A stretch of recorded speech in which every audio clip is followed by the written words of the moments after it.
Sarah Jenkins pulled her navy blue scrubs closer as she walked through the quiet halls of Atlanta Memorial Hospital's rehabilitation wing. The night shift was usually uneventful, but something about this warm September evening felt different.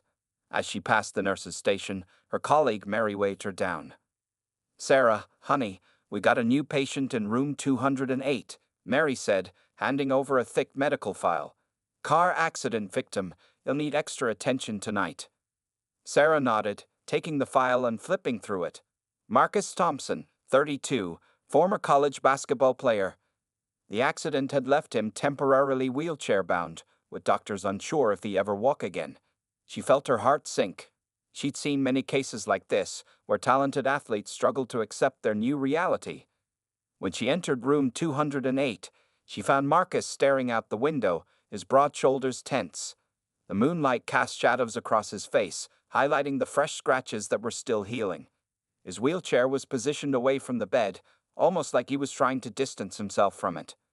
"Good evening, Mr. Thompson," Sarah said softly, checking his vital signs. "I'm Sarah, and I'll be your night nurse." Marcus turned slowly, and Sarah was struck by the intensity in his dark brown eyes. Despite his situation, there was still a spark there, a fighting spirit that many patients lost in their first few days. "Please call me Marcus," he replied, his voice deeper than she expected. "And I'm sorry if I'm not the best company right now. It's been a rough week." Sarah pulled up a chair, settling in beside him.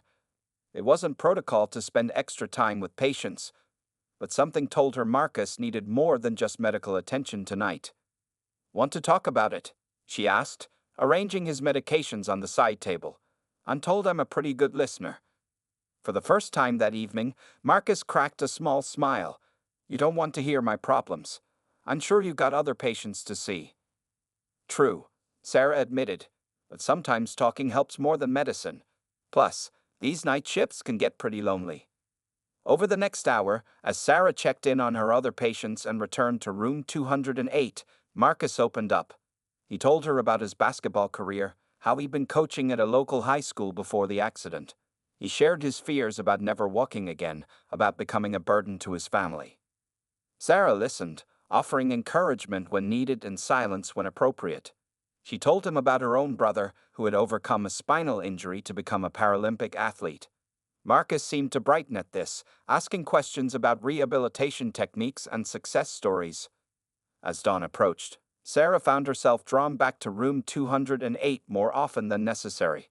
There was something about Marcus that went beyond the usual patient-nurse relationship. He was funny, intelligent, and despite his situation, he showed genuine interest in her life too. "So, what made you become a nurse?" he asked during her final check before her shift ended. Sarah adjusted his pillows, thinking about her answer. "I always wanted to help people, not just with medicine, but by being there during their toughest moments.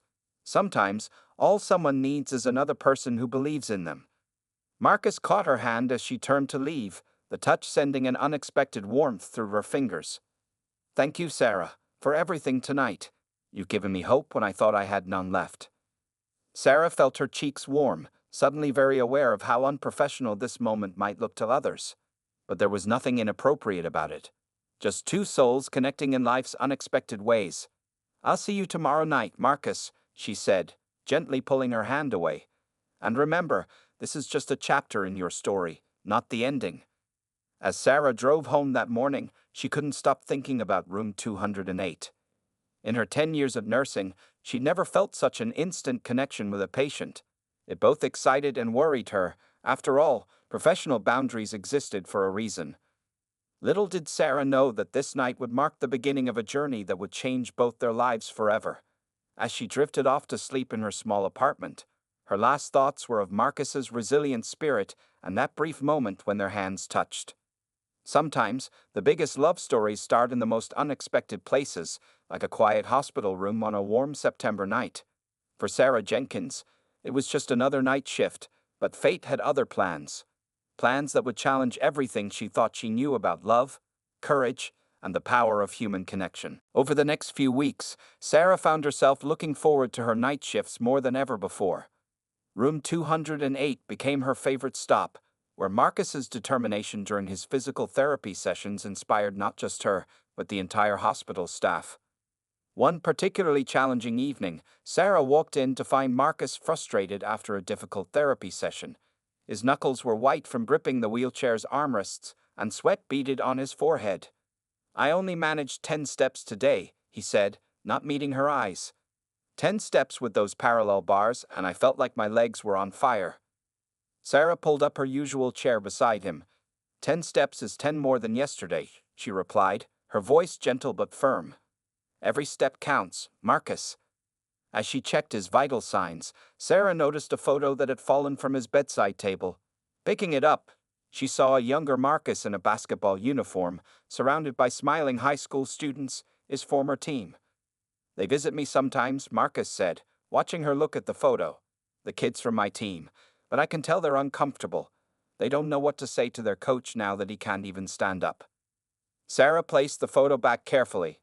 "Maybe they just need to see that you're still the same person. The wheelchair doesn't change who you are inside." Their conversation was interrupted by the arrival of Marcus's sister, Janet, who often visited during the evening hours. Janet's eyes narrowed slightly when she saw how closely Sarah was sitting to her brother.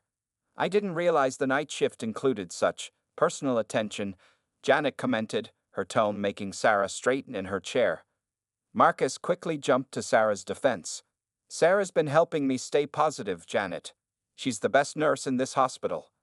But the moment had created an uncomfortable awareness.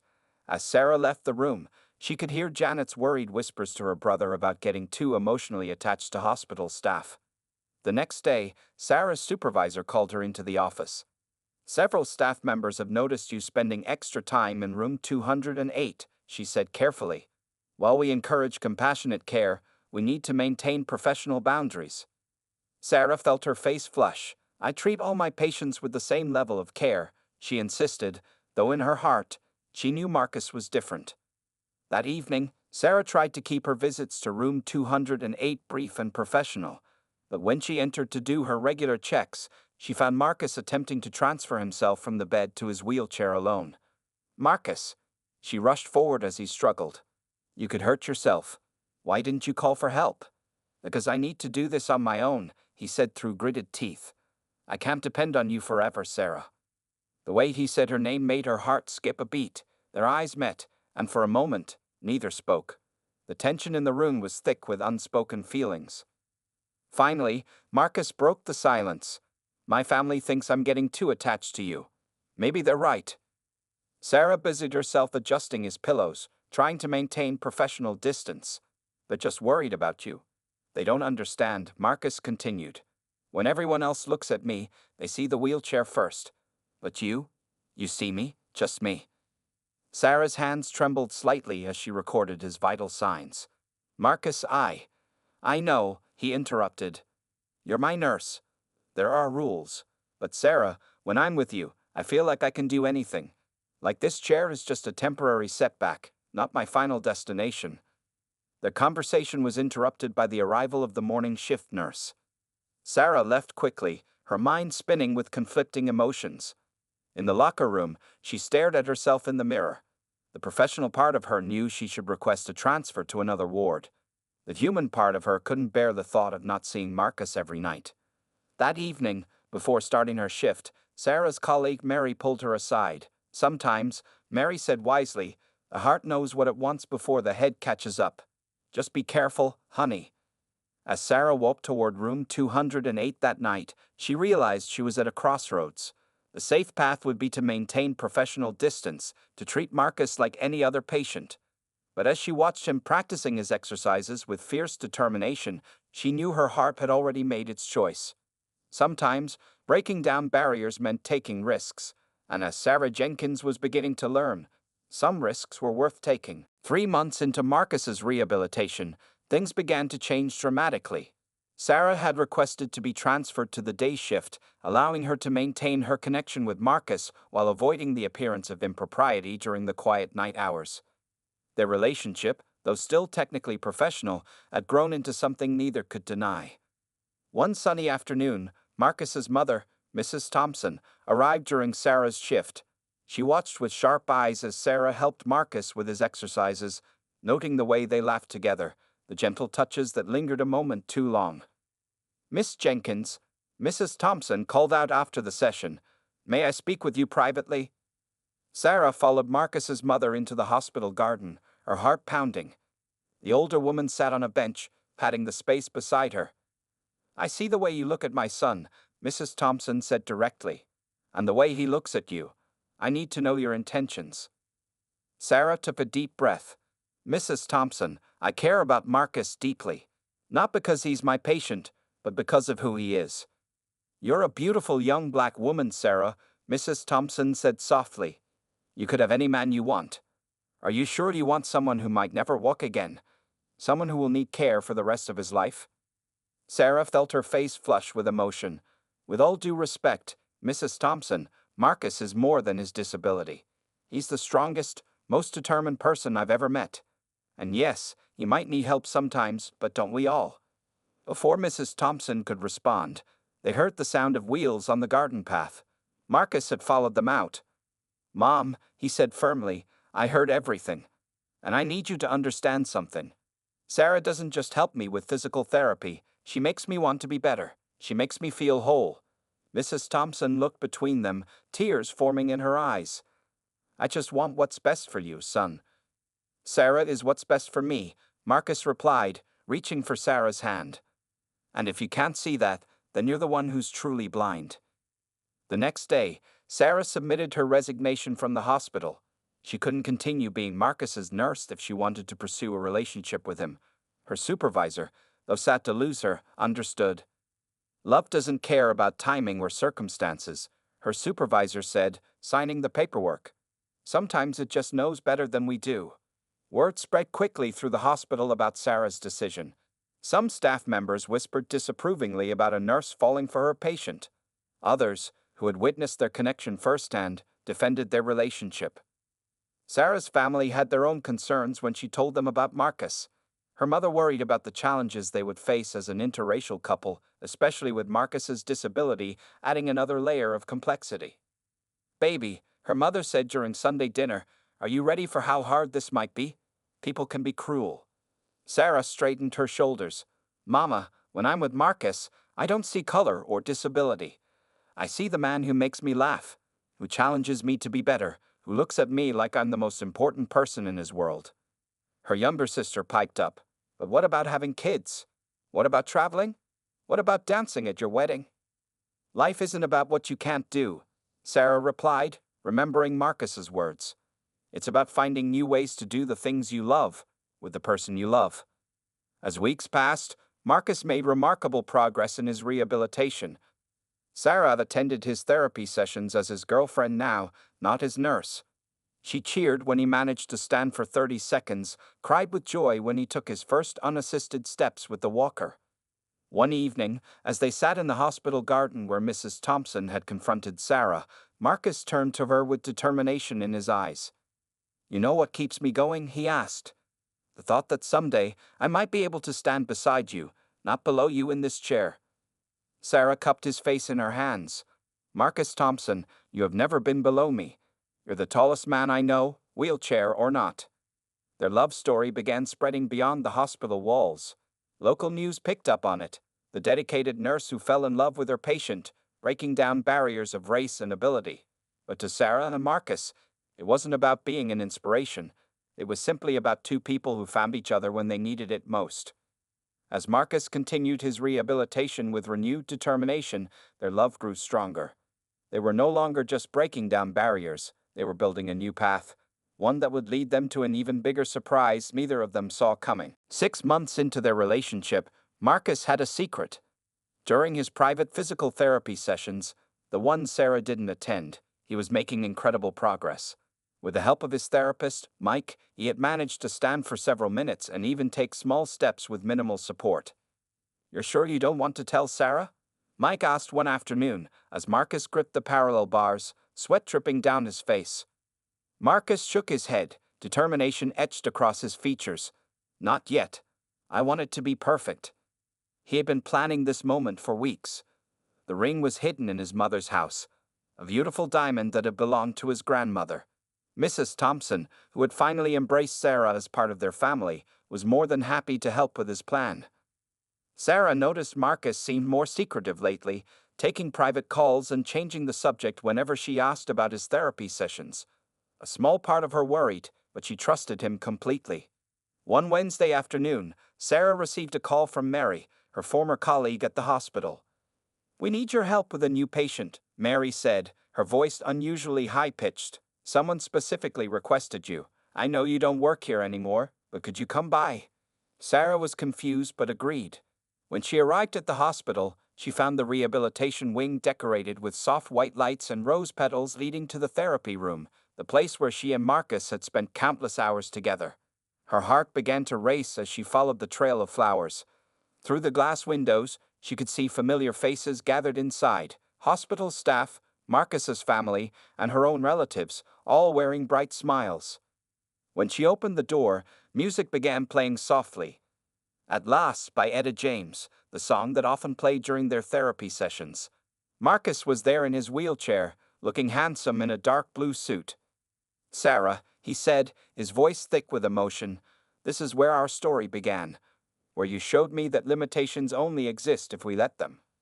Sarah felt tears forming in her eyes as Marcus continued to speak. "You came into my life when I was at my lowest point, when I thought I had lost everything that made me who I was. But you showed me that I hadn't lost anything. I was just beginning a new chapter." Then, to Sarah's absolute shock, Marcus gripped the arms of his wheelchair. The room fell silent. With tremendous effort and determination, Marcus began to rise. Mike stepped forward quickly with a walker, but Marcus shook his head. He had been practicing this moment for months. Though his legs trembled with effort, he remained standing. Sarah covered her mouth with her hands, tears now flowing freely. The entire room held its breath. "I've been working toward this moment," Marcus said, his voice strained but clear, "because I wanted to do this the right way." With one hand gripping the nearby parallel bar for support, Marcus reached into his jacket pocket and, in a movement that clearly required all his strength and concentration, lowered himself onto one knee. Several gasps echoed through the room. Sarah could hear her mother's quiet sobs of joy behind her. "Sarah Jenkins," Marcus said, producing a ring, "you saw me when I couldn't even see myself. You loved me not in spite of my challenges, but with complete acceptance of everything I am. You never once made me feel less than whole." He took a shaky breath before continuing, "I can't promise that every day will be easy. I can't promise that I'll ever run a marathon or dance perfectly at our wedding. But I can promise you this, I will spend every day of my life showing you the same kind of love, support, and belief that you've shown me." The room was completely silent now, everyone holding their breath. "Will you marry me?" Sarah's vision was blurred with tears as she stepped forward, careful not to throw off his balance. "Yes," she whispered, then louder, "Yes, yes, 1,000 times yes." The room erupted in cheers and applause. Mike quickly brought Marcus's wheelchair forward, and Sarah helped him settle back into it, kissing him deeply as soon as he was seated. As their families and friends surrounded them with hugs and congratulations, Marcus pulled Sarah close and whispered, "That's not even the biggest surprise I have planned for our wedding day." Sarah looked at him questioningly, but Marcus just smiled, keeping his final secret safe. Their journey had been unexpected from the start. Why should their wedding day be any different? The months leading up to the wedding were filled with both joy and challenges. Sarah and Marcus found themselves navigating through wedding preparations while dealing with the unique circumstances of their situation. Every venue they visited had to be checked for wheelchair accessibility, and every detail needed extra consideration. One sunny Saturday morning, Sarah sat with her mother and sisters in a bridal boutique, surrounded by white dresses and excitement. As she tried on her third dress, her younger sister Lisa voiced what everyone had been thinking. "How will you do the first dance?" Lisa asked, then quickly covered her mouth. "I'm sorry, I didn't mean to." Sarah smoothed down the white fabric of the dress she was wearing. "Marcus and I have already thought about that. We're taking special dance lessons from an instructor who specializes in wheelchair dancing." Her mother wiped away tears as she watched Sarah twirl in the mirror. "Baby, you're going to be the most beautiful bride. And the way that man looks at you, wheelchair or not, that's the kind of love stories are written about." The wedding planning continued, with both families pitching in. Mrs. Thompson, who had once been skeptical of their relationship, now spent hours helping with decorations and calling vendors. She had seen the way her son had flourished with Sarah by his side. However, not everyone was as supportive. At their wedding venue walkthrough, Sarah overheard two staff members whispering. "She must be settling," one said quietly. "Why else would a beautiful young woman choose someone in a wheelchair?" Sarah's hands trembled with anger, but before she could respond, Marcus wheeled up behind them. "Actually," he said loudly, making the staff members jump, "she's not settling. She's choosing to spend her life with someone who loves her more than his next breath. The wheelchair? That's just furniture." The staff members turned red with embarrassment and quickly walked away. Sarah knelt beside Marcus's chair and kissed him. "That's why I'm marrying you," she said softly, "because you see the world in a way that makes me a better person." As the wedding date drew closer, Marcus continued his secret therapy sessions. Sarah noticed he was getting stronger, but she attributed it to his regular rehabilitation. Little did she know that he was preparing something special for their big day. During their wedding rehearsal, Marcus's physical therapist, Mike, was present, which Sarah found odd. When she questioned it, Marcus simply smiled and said, "He's been such a big part of our journey. It felt right to include him." The night before the wedding, both families gathered for the rehearsal dinner at Marcus's parents' house. The atmosphere was warm and joyful, with both families having grown close over the months of planning. Marcus's father stood to make a toast, his voice thick with emotion. "When Marcus had his accident, we thought we'd lost the son we knew. But then Sarah came into his life, and we didn't just get our son back. We gained a daughter who showed us what true love really looks like." Sarah's father spoke next. "When my baby girl told me she was in love with a patient, I had my doubts. But Marcus, son, you've proven that love doesn't see color, doesn't see disability. It just sees the heart." Later that evening, as Sarah was leaving, Marcus pulled her aside. "Tomorrow's going to be full of surprises," he said mysteriously. "Just promise me one thing. Trust that everything will be perfect." Sarah looked at him curiously. "Marcus Thompson, what are you planning?" He just grinned and squeezed her hand. "Just know that I love you, and tomorrow will be a day no one will ever forget." That night, as Sarah lay in her childhood bed for the last time as a single woman, she thought about their journey. From that first night in room 208 to tomorrow's wedding, every moment had led them here. Her phone buzzed with a text from Marcus. "Can't wait to make you Mrs. Thompson tomorrow. Get ready for the surprise of your life." Sarah smiled at her phone, wondering what Marcus could possibly have planned. She had already received the biggest surprise of her life when he stood to propose. What could be more amazing than that? Little did she know, as she drifted off to sleep, that Marcus had been preparing for months to give her a moment that would leave everyone at their wedding speechless. Tomorrow would indeed be a day no one would ever forget. The morning of the wedding dawned bright and beautiful. Sarah sat in the bridal suite of the Garden View Chapel, surrounded by her bridesmaids and family members. Her mother carefully pinned the veil into her curly hair while her sisters fussed with the train of her ivory dress. "Something's going on," Lisa whispered as she helped with Sarah's makeup. "I saw Mike, Marcus's physical therapist, going into the groom's room with some medical equipment." Sarah's heart skipped a beat. "Is Marcus okay? Should I go check on him?" Her mother gently pushed her back into the chair.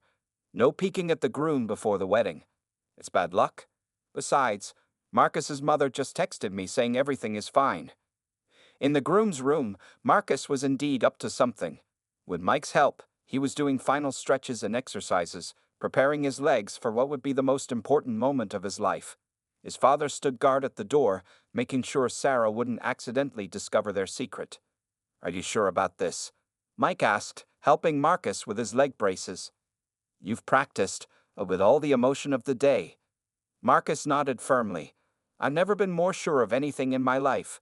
Just make sure everything is in place for the ceremony." The chapel slowly filled with guests.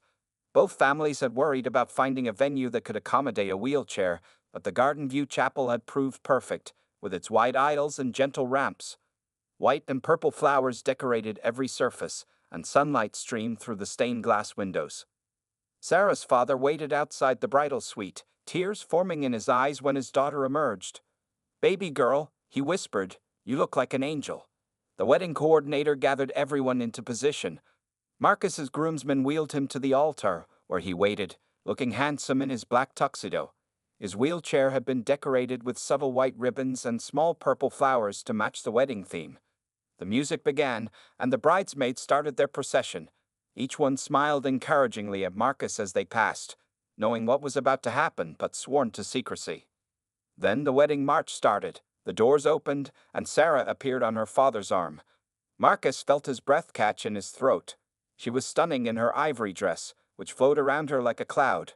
Her dark skin glowed with happiness, and her smile lit up the entire chapel. As Sarah walked down the aisle, she noticed small details that seemed odd. There were handles installed discreetly on either side of the altar. Mike, the physical therapist, stood off to the side, trying to look inconspicuous, and Marcus's wheelchair seemed to be positioned differently than they had practiced. When she reached the altar, her father kissed her cheek and placed her hand in Marcus's. The priest began the ceremony, but Sarah could tell Marcus was distracted. He kept glancing at Mike, who was making small gestures that Sarah couldn't understand. "Dearly beloved," the priest began, "we are gathered here today." The ceremony proceeded beautifully until they reached the vows. Just as they were about to begin, Marcus squeezed Sarah's hand and gave her a mysterious smile. "Sarah," he said, his voice carrying through the chapel, "before we say our vows, I have something to show you, something I've been working on for months." The entire congregation held their breath. Sarah's heart began to race as she realized something big was about to happen. Mike stepped forward, positioning himself near Marcus's wheelchair. Mrs. Thompson was already crying, knowing what her son was about to do. Mr. Thompson stood ready, his camera in hand to capture the moment. Sarah's family looked confused but interested, while the wedding guests murmured quietly among themselves. "From the day you first walked into room 208, Marcus continued, you believed in me. You've supported me. You've loved me completely. And now, my love, I want to show you that your faith in me was never misplaced." Sarah gasped as Marcus gripped the handles on either side of his wheelchair. Mike stood ready, but didn't touch him. The chapel fell completely silent. Even the photographer stopped clicking his camera, too stunned to move. Marcus took a deep breath, looking directly into Sarah's eyes. This was the moment he had been preparing for since the day he proposed. This was his chance to give Sarah the wedding surprise of a lifetime. The entire chapel held its breath as Marcus gripped the handles firmly. With tremendous effort and months of secret preparation behind him, he began to rise from his wheelchair. Sarah's hands flew to her mouth, tears immediately streaming down her face. Slowly, steadily, Marcus rose to his full height. Mike stayed close but didn't touch him. This was Marcus's moment alone. The leg braces hidden beneath his pants provided support, but it was Marcus's own strength and determination that kept him standing. "Oh my God," Sarah whispered through her tears. "Oh my God." The chapel erupted in gasps and crying. Mrs. Thompson sobbed openly into her husband's shoulder, while Sarah's mother gripped her husband's arm so tight her knuckles turned white. Somewhere in the back, one of Marcus's former basketball players started clapping, and soon the entire congregation joined in. But Marcus wasn't done. With careful, deliberate movements, he took one step forward, then another. Sarah stayed frozen in place, her bouquet forgotten at her feet. Marcus had practiced these steps hundreds of times in secret, but doing them now, in front of everyone, in his wedding suit, was the hardest thing he'd ever done. "Sarah Jenkins," he said, his voice shaking with effort and emotion, "I promised myself that when I married you, I would do it standing on my own 2 feet. You never asked me to walk again. You never made me feel less than whole. But I wanted to give you this moment, to show you and everyone here that love can make the impossible possible." By now, there wasn't a dry eye in the chapel. The photographer had recovered from his shock and was frantically capturing every second. Marcus's physical therapist, Mike, had tears running down his face as he watched months of secret training sessions pay off. Every morning at 5 a.m., Marcus continued, now standing directly in front of Sarah. "While you thought I was sleeping in, I was at therapy with Mike. Every afternoon when you were at work, I was practicing these steps. Not because I needed to walk to feel complete. You taught me that I was already complete. I did this because I wanted our first kiss as husband and wife to be one where I could hold you properly in my arms." Sarah reached out and touched his face, her hands trembling. "You amazing, wonderful, impossible man," she whispered. The priest, who had been briefed about this moment, waited patiently before continuing.